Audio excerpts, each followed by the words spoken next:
Let freedom ring this afternoon at 2 with Sean Hannity, right before Joe Walsh at 5 on AM 560. The Answer. Top of the morning, Dan and Amy. President Trump in Argentina for the G20. Going to be meeting with President Xi, where dictator Putin gets no Trump Tower and he gets no G20 meeting with Trump. Oh, it's a bad day. Canceling Yes. the meeting with Putin was Trump over the aggression towards Ukraine.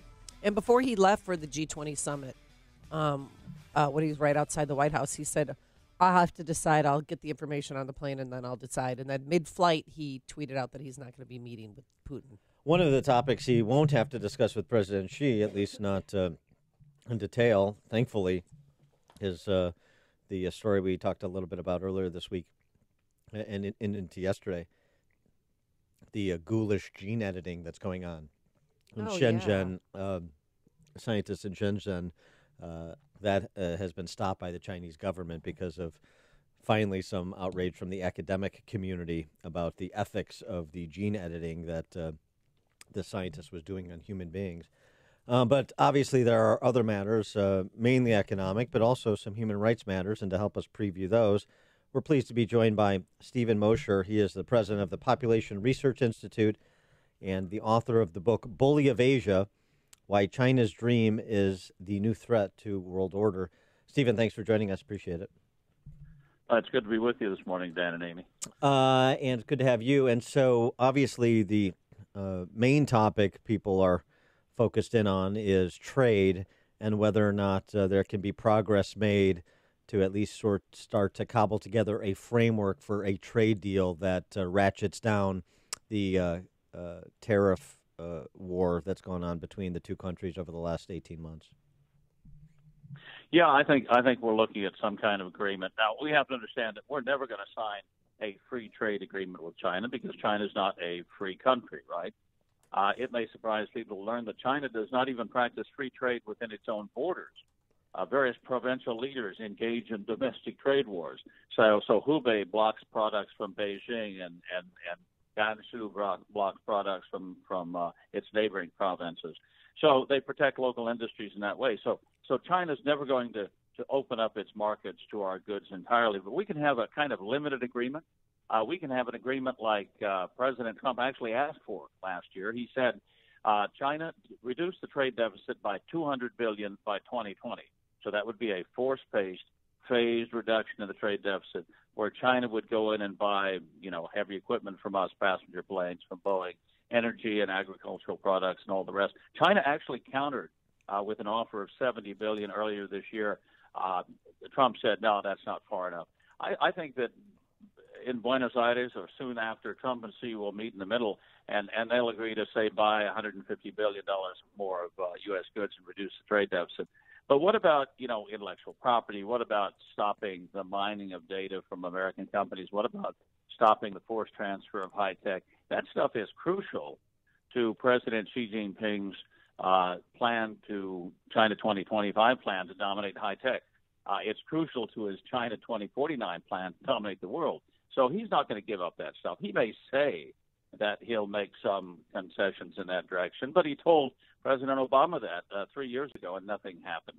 So I think certain things are not negotiable. Well, President Trump said that he's close to doing something with China on trade. Do you think anything will be accomplished during their meeting? Well, I think, once again, Xi Jinping will be able to look in President Trump's eyes and see the steely-eyed resolve that's there. I think he understands, Trump understands, that he's got China over a barrel. We've got these tariffs on Chinese goods right now, and the Chinese public, the Chinese economy is paying almost all of the cost of the tariffs. They're not being passed along to American consumers. They've also got enormous debt in China. They've got lots of bridges to nowhere and buildings that no one occupies. They've got state-owned enterprises that are dinosaurs that are kept alive on life support by trillions of dollars in subsidies from the government. So they've got lots of problems over there. I think that China is fairly desperate for a deal. I mean, there is a Chinese vice minister of commerce going around trying to calm investors in China by saying, "Don't worry, China is not Turkey." China is not Turkey. Wow. That's like the captain of a ship saying, "Don't worry, we're not the Titanic. We're not going to sink." Well, right. So you think that the regime in China it has real concerns about existential threat to the stability of their totalitarianism? Yeah, that's a real good question that we've all been wrestling with for about since the founding of the People's Republic of China in 1949.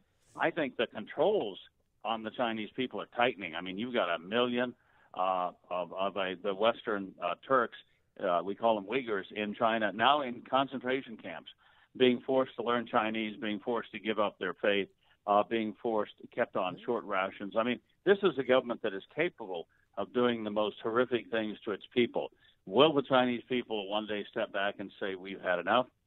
That's the right. the big question. And so even with a faltering economy, if they don't feel like their grip on the country is in jeopardy, then how much leverage do we really have? I mean, to your point, you're essentially suggesting that President Xi can get away with lip service on some of these issues like intellectual piracy, and can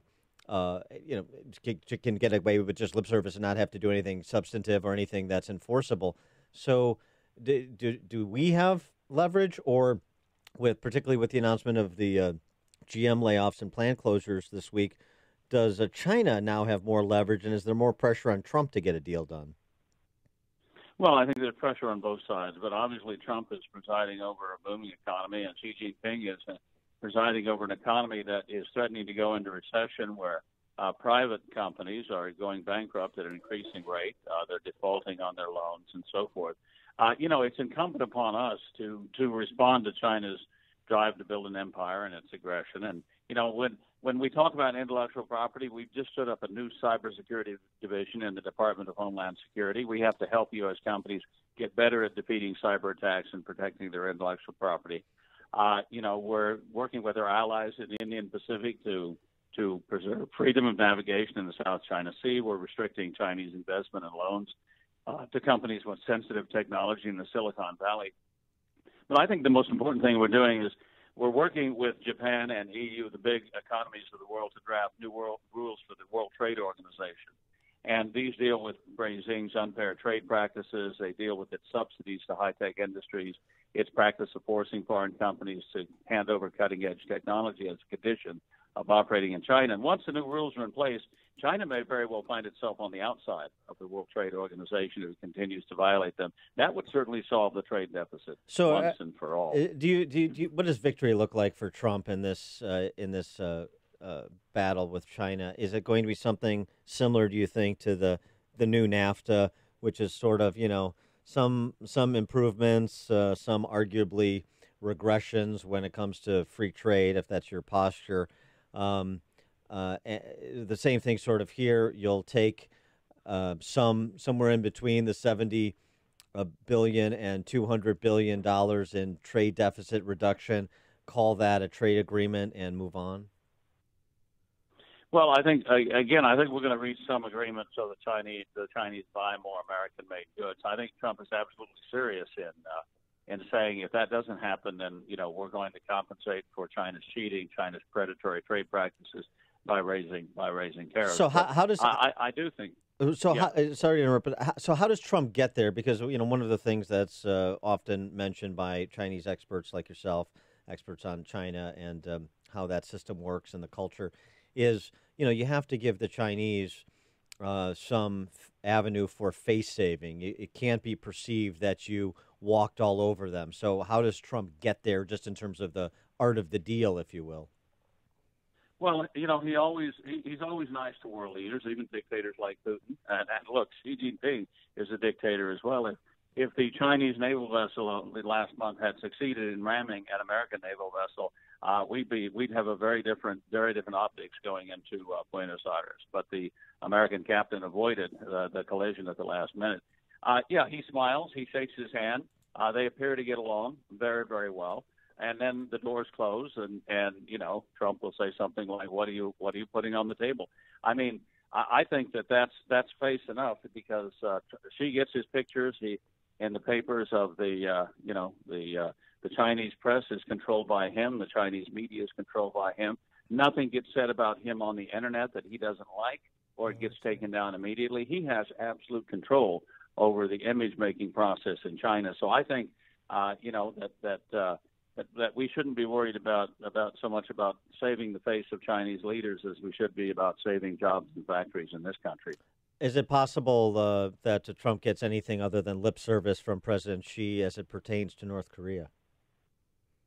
Well, China has been hot and cold about North Korea. In the beginning, of course, it saw North Korea as a way to play off the United States on trade. In other words, the deal is we're going to help you on North Korea, and you're going to back off on some of the trade issues. And Trump did for about 6 months. And then he met with Kim Jong-un. Things appeared to be moving in that direction. He came back to the trade issue. China opened, there are a lot of goods and people moving across the border between China and North Korea. That slowed down a little bit, but now it's picked up. So, yeah, is China helping us in North Korea? Yeah, maybe a little bit, but it's ultimately up to young Kim if he's going to denuclearize, and so far he hasn't taken much action in that direction.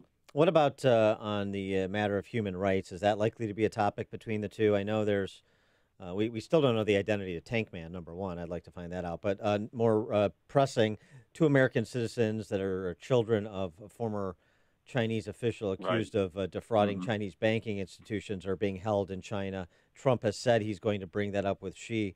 How much of a discussion of human rights and human rights abuses by the Chinese will be part of their confab? Well, it certainly will be part of the conversation. We see massive human rights abuses in China. I've already talked about the Muslim Uyghurs in the West, tearing down churches of Christians, arresting Catholic bishops.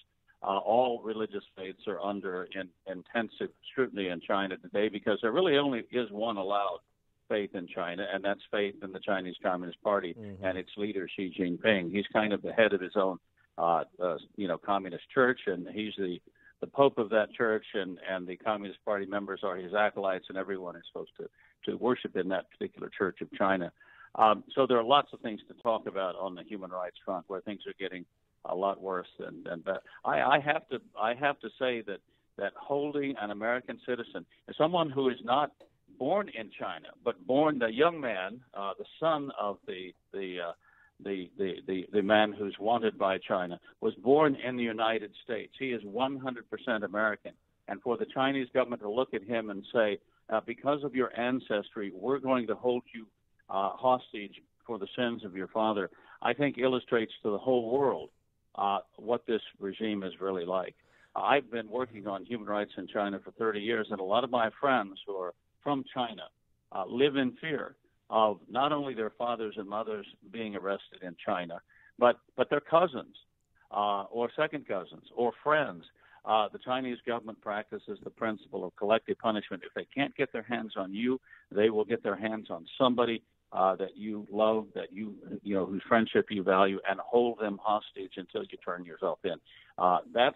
That's the behavior of a gang of thugs. That's not the behavior of a responsible player on the international scene. No, you're exactly right, and it seems we sometimes forget, particularly the way the D.C. press corps reports it, that China is run by communist thugs, the same way the Soviet Union was, and other despotic regimes afflicted by countries, afflicted by despotic regimes. And I'm glad you reminded us of that. He is Stephen Mosher. He's the president of the Population Research Institute.